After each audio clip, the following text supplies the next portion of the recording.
আজকে ফেব্রুয়ারি মাসের 13 তারিখ 2026 সাল। এই মুহূর্তে আমরা আছি চুয়াডাঙ্গা জেলার আলমডাঙ্গা উপজেলার বেলগাছি ইউনিয়ন কেদারনগর গ্রাম, যেটা আমার গুরু হযরত খাজা নিজামুদ্দিন আহমেদ চিশতির আসন ঘর, আমার নিজের আশ্রম ভিত্তিক বাড়ি।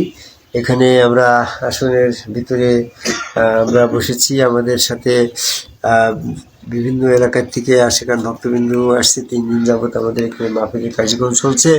তো আসন ভিত্তিক এই আসনটার জমিও আমি অক্ষ করে দিছি, যাতে পরবর্তীতে আশেকান ভক্তবিন্দু চিরস্থায়ীভাবে আমার গুরু হযরত খাজা নিজামুদ্দিন আহমেদ চিশতির আসনকে সংরক্ষণ করতে পারে।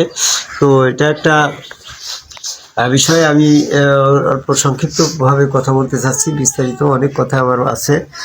আমার মোবাইল নাম্বারটাও আমি ইতিপূর্বে বলেছি। আমার এই পবিত্র কোরআন থেকে বিষয়ভিত্তিক আলোচনা নামের বইটা ইদানিং আবার ছাপানো হয়েছে। এই বইটা পাওয়ার জন্য আপনারা আমার মোবাইল নাম্বারটা নোট করে নেন, 01714 22 13 20। আমি আবার বলছি 01714 22 13 20। এই মোবাইল নাম্বারে আমার সাথে কথা বলবেন। যার বই সংগ্রহ করার প্রয়োজন হয় তারা বইটা সংগ্রহ করে নেবেন। আর বইটা পাওয়া যাবে 26 নং বাংলা বাজার, রেমন্ড পাবলিশ, 26 নং বাংলা বাজার, রেমন্ড পাবলিশ, ঢাকা। এখান থেকে বইটা সংগ্রহ করতে পারবেন। যাই হোক, আমি এখন যে কথাটা বলতে চাচ্ছি সেটা হচ্ছে, আল্লাহ পাক সূরা মাইদার 35 নম্বর আয়াতে বলল, ইয়া আইয়ুহাল্লাযিনা আমানুত্তাকুল্লাহা ওয়াবতাগু ইলাইহিল ওয়াসিলাতা ওয়াজাহিদু ফি সাবিলিহি লাআল্লাকুম তুফলিহুন। হে আমানু ব্যক্তিগণ, তোমরা আল্লাহকে ভয় করো এবং আল্লাহ পাকের নৈকট্যের জন্য একটা ওসিলার সন্ধান করো এবং জিহাদ করো, যেন তোমরা সফল কাম হতে পারো। এখানে জিহাদ করার কথাটা উল্লেখ করা হয়েছে। নৈকট্য লাভের জন্য যে ওসিলা নেওয়া হবে, সেই ওসিলার ধারণ করার জন্য, অন্তরে ওসিলাটা ধারণ করার জন্য আমাদের যে সমস্ত মানসিক দোদুল্যমান অবস্থা সৃষ্টি হয়, সেখানে মনের সাথে একটা জিহাদ পয়দা করা। তো আমি দেখেছি আল্লাহ পাকের নৈকট্যের জন্য একটা ওসিলার কথা বলা হয়েছে সূরা মাইদার 35 নম্বর আয়াতে। আবার সেই ওসিলাটা এক একজন এক এক দিকে নিয়ে যাচ্ছে। কেউ বলছে গুরু আল্লাহর ওসিলা, কেউ বলছে পীর সাহেব আল্লাহর ওসিলা, পীর সাহেবকে পেলে আমি আল্লাহ পাবো, কেউ বিভিন্ন বলছে 5 ওয়াক্ত নামাজ পড়লে আমি আল্লাহ পাবো, এরকমভাবে হজে গেলে আমি আল্লাহ পাবো। বিভিন্নভাবে কর্মক্ষেত্রগুলো আল্লাহ পাকের নৈকট্যের জন্য ওসিলা হিসাবে তারা পালন করছে। এমনটা আমরা দেখতে পাচ্ছি না বর্তমান সমাজের আছে। তো আমি কোরআন গবেষণা করে দেখলাম, যদি কেউ আমাকে বলে যে সূরা মাইদার 35 নম্বর আয়াতে আল্লাহ পাকের নৈকট্যের জন্য একটা ওসিলার সন্ধান করতে আল্লাহ যখন বলেছে, আপনি, আমি বা আমরা সাধারণ মানুষ কিভাবে সেই নৈকট্য ওসিলার নৈকট্য হিসাবে আমরা কি নিতে পারি, কোন কর্মটাকে আমরা আল্লাহ পাকের নৈকট্যের ওসিলা নিতে পারি, কি বুঝতে পারছো কথা? আমি কোরআন গবেষণা করে দেখলাম যে সূরা আলাকের 19 নম্বর আয়াতে বলা হয়েছে, সাবধান, তোমরা ইবলিসের অনুসরণ করো না। ইবলিস যে ধরনের সেজদা করে নাই, সেই ধরনের সেজদা করো, তাহলে তুমি আল্লাহ পাকের নৈকট্য লাভ করতে পারো। ওয়াবতাগু ইলাইহিল ওয়াসিলাতা, এখানে আল্লাহ পাকের নৈকট্যের একটা ওসিলা। আর সেটা সূরা মাইদার সূরা আলাকের 19 নম্বর আয়াতে বলল যে এই আদম সেজদাটাই হচ্ছে আল্লাহ পাকের নৈকট্যের ওসিলা। কি বুঝতে পারছেন? তাহলে আমরা আল্লাহ পাকের নৈকট্যের জন্য ওসিলা খুঁজতে বলা হয়েছিল সূরা মাইদার 35 নম্বর আয়াতে। সেই সূরা আলাকের 19 নম্বর আয়াতে বোঝা গেল যে ধরনের সেজদা ইবলিস করে নাই, সেই আদম সেজদা না করে ইবলিস কাফির হয়েছে, সূরা বাকারা 34 নম্বর আয়াত। যারা আদম সেজদা করবে এবং আল্লাহ পাকের নিকটবর্তী হয়ে যাবে, তাহলে বোঝা গেল আদম সেজদাটা হচ্ছে আল্লাহ পাকের নৈকট্যের একটা ওসিলা। আর গুরু হচ্ছে, রসুল হচ্ছে আল্লাহ পাকের ঠিকানা। ওই ঠিকানায় যে আদম সেজদা করতে হবে, আদম সেজদার ওসিলায় আমি আমার আল্লাহ পাকের নৈকট্য লাভ করব। এই জন্য সেটা বলা হয়েছে যে তোমরা সূরা হিজরের 41 নম্বর আয়াতে আবার বলা হয়েছে, কালা হাজা সিরাতুন আলাইয়া মুস্তাকিম, যে পথটা আল্লাহ পাকের পর্যন্ত পৌঁছায় সেটাই হচ্ছে সিরাতুল মুস্তাকিম।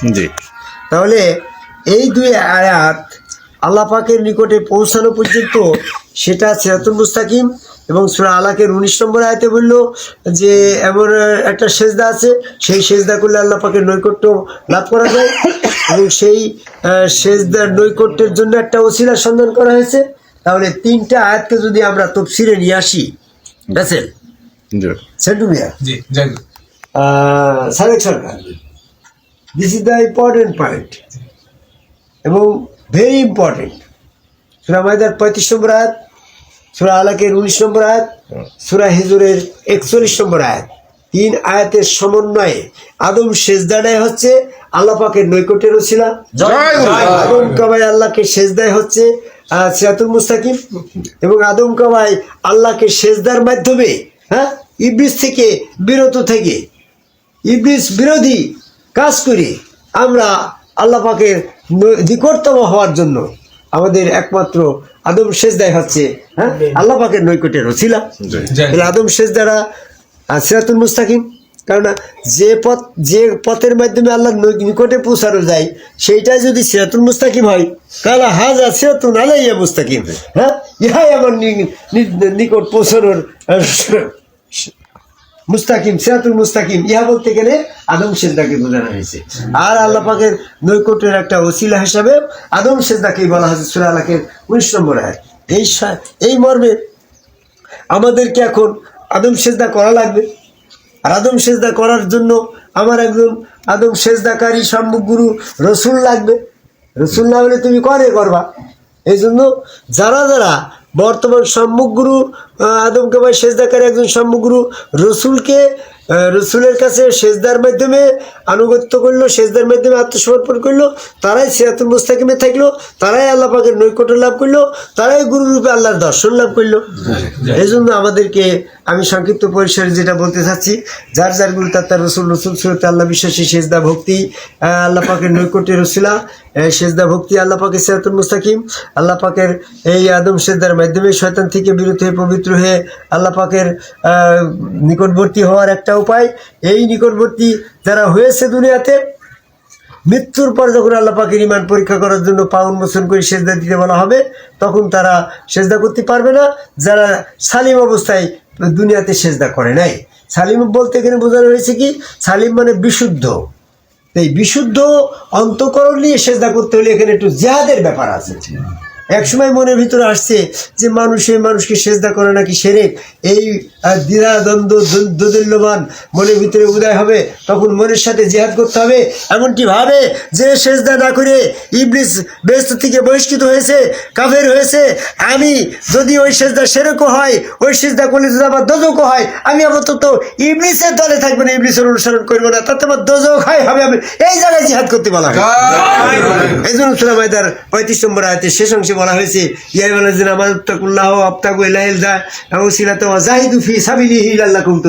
তুমি এখানে নৈকট্যের যে স্তর পাইলে সেখানে তুমি জিহাদ করো, তাহলে তুমি অবশ্যই সফল কাম হবে।